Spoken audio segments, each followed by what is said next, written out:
One country, two systems is a setup under which China rules Hong Kong.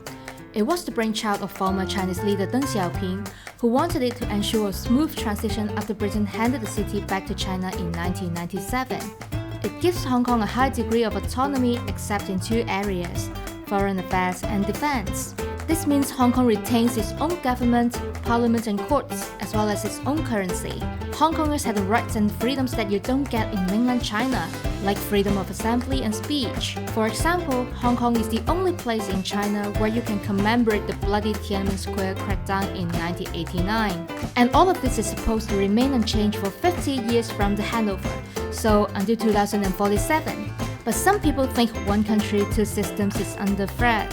The city's mini-constitution, the Basic Law, says no mainland official can get involved in local government affairs, but Beijing is increasingly accused of doing just that. Some local politicians have accused the central government's liaison office in the city of trying to influence elections or lobbying legislators to support unpopular new laws. In 2015, Li Po, who sold political and gossipy books about Chinese leaders, was allegedly abducted by mainland agents and taken across the border.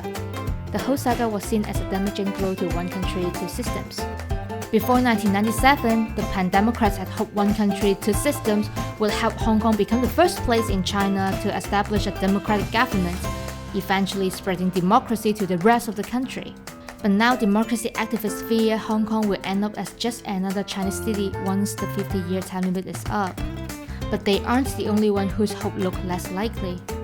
When Deng came up with one country, two systems, he was thinking not just of Hong Kong but also of Taiwan. He hoped Hong Kong would act as a good example to Taiwan and encourage it to rejoin the mainland under the same arrangement. But recent unrest in Hong Kong means that looks less and less likely.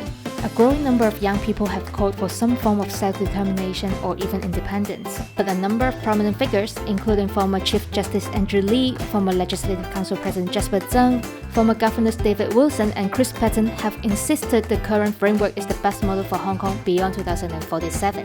In a decade's time, 2047 will loom larger than ever before. That is when the one country, two systems experiment is set to expire. By then, expect Hong Kongers to have an intense debate on the future of the society. Yes, much more so than today.